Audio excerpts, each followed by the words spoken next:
Hi students, how are you. मैं आशा करता हूँ आप सभी फाइन होंगे। तो आइए आज की क्लास शुरू करते हैं। आज की क्लास में मैं आपको बताने वाला हूँ प्रेजेंट इंडेफिनिट टेंस के बारे में। वैसे मैंने प्रेजेंट इंडेफिनिट टेंस के बारे में पहले आपको बता दिया था, लेकिन फिर भी मैं टेंसेस के एक्सटेंशन के बारे में मैं आपको बताने वाला हूँ, राइट। तो प्रेजेंट इंडेफिनिट टेंस जो कि हमने पहले पढ़ा था, उसका रूल पढ़ा था, मैं ओरली आपको बताने वाला हूँ। उसका स्पेशल रूल रह गया था। मतलब प्रेजेंट इंडेफिनिट टेंस का जो रूल है वो ये है कि subject plus verb plus object plus O W, subject plus verb plus object plus O W.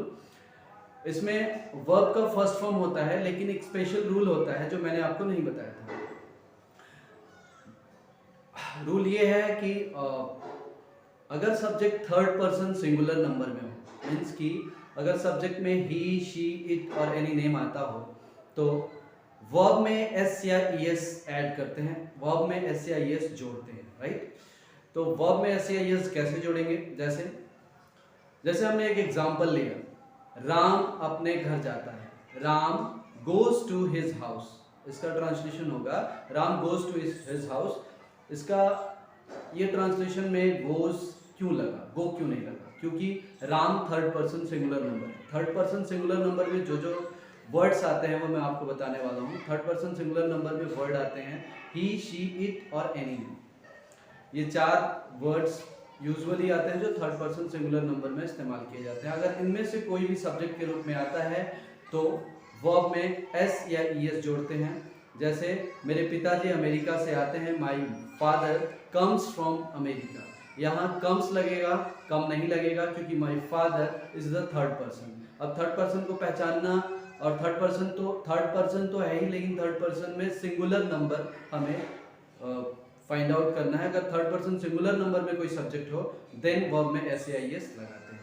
तो इस तरह के कुछ ट्रांसलेशंस मैं आपको बता रहा हूँ। आज मैं बोर्ड का इस्तेमाल नहीं कर रहा हूँ, रिटन में मैं आपको नहीं बता रहा हूँ, लेकिन मैं आपको ओरली बता रहा हूँ। शायद आपको अच्छी तरह से समझ में आ जाए। मैं इसको एक्सप्लेन एक बार रिपीटली कर देता हूँ।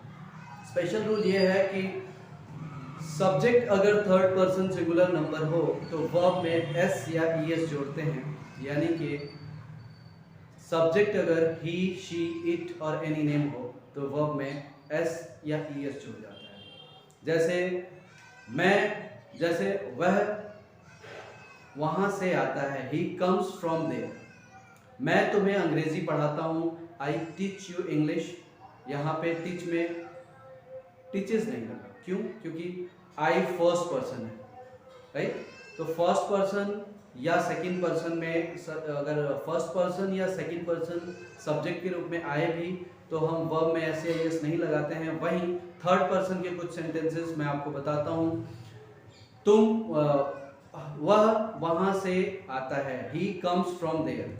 मेरे पिताजी शहर से आते हैं, my father comes from city. उसका भाई अमेरिका जाता है, his brother goes to America. तो ये कुछ सेंटेंसेस हैं, जैसे हमने फॉर्म भी किया। वह अमेरिका जाता है, ही गोज टू अमेरिका। ही क्या है? सब्जेक्ट हुआ। गोज क्या हुआ? वर्ब हुआ। गो में ईएस लगा है क्योंकि सब्जेक्ट ही है, he third person singular number है, तो ही गोज और टू प्रीपोजिशन है, उसके बाद object goes to America, right. तो ये पूरा सेंटेंस क्रिएट हो गया, ही गोज टू अमेरिका। मेरे पिताजी शहर से आते हैं, my father comes from city.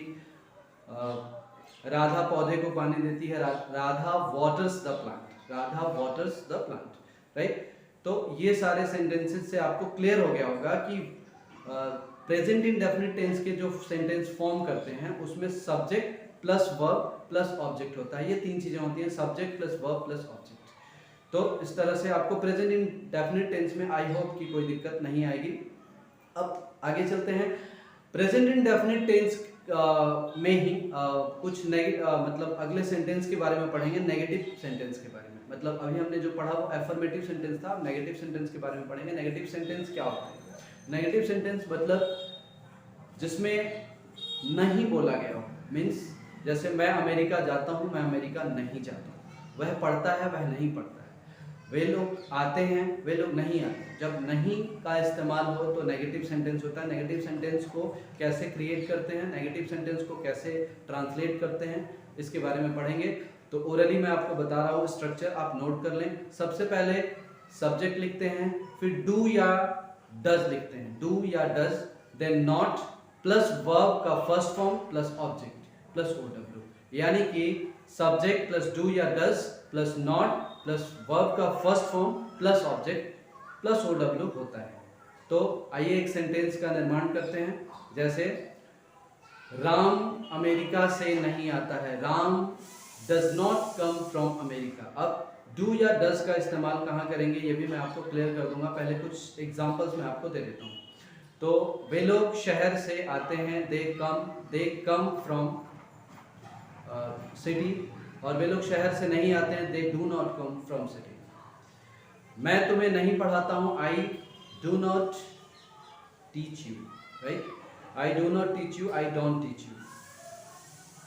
मेरे पिताजी मुझे प्यार नहीं करते हैं, my father doesn't love me, और my father does not love मी।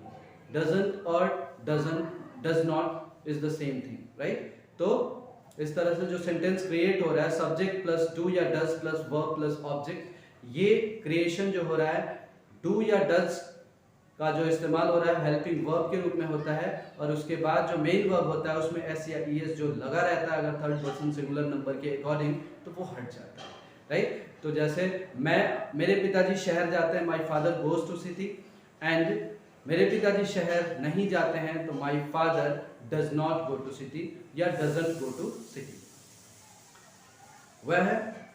वह अपना काम करता है, he does his work, right, and वह अपना काम नहीं करता है, he doesn't do his work. He doesn't do his work क्यों हुआ, क्योंकि डू या डज तब लगता है जब verb third person singular number हो। जैसा कि मैंने पहले भी बताया था स्पेशल रूल में, जो एफर्मेटिव सेंटेंस था उसमें हमने पढ़ा था कि subject plus verb plus object, जहां subject third person singular number में हो वहां वर्ब में एस या ईएस लगाते हैं, लेकिन यहाँ थर्ड पर्सन सिंगुलर नंबर नहीं हो वहाँ एस या ईएस नहीं लगाते हैं। ठीक वही रूल यहाँ पे इस्तेमाल होगा, यानी कि सब्जेक्ट अगर थर्ड पर्सन सिंगुलर नंबर में हो तो नेगेटिव सेंटेंस में हम वर्ब में नेगेटिव सेंटेंस में जो हेल्पिंग वर्ब यूज करेंगे डू या डज का इस्तेमाल। मोस्टली डू का इस्तेमाल वहाँ करेंगे जहाँ फर्स्ट पर्सन हो या सेकंड पर्सन हो, लेकिन थर्ड पर्सन होने पर हम डज का इस्तेमाल करते हैं। जहाँ भी थर्ड पर्सन होगा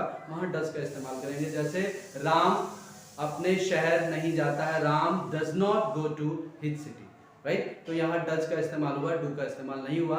वहीं मैं शहर नहीं जाता हूँ, तो I do not go to city. तो इन दोनों में फर्क आपने समझ लिया होगा, रूल भी आपने समझ लिया। तो इस तरीके से प्रेजेंट इंडेफिनिट टेंस हमने क्लियरली समझ लिया। अब कोई भी डाउट, कोई भी कंफ्यूजन हो तो आप हमें बता सकते हैं। वैसे आज मैंने ओरली बताया, आई होप कि आपको समझ आ गया होगा। मैंने प्रेजेंट इंडेफिनिट टेंस के अफर्मेटिव सेंटेंस का स्पेशल रूल बताया, साथ ही साथ नेगेटिव सेंटेंस में डू या डज का इस्तेमाल करते हैं और सेंटेंस कैसे फॉर्म करते हैं। आई होप आप अच्छी तरह से समझ गए होंगे, और मिलते हैं अगली वीडियो में।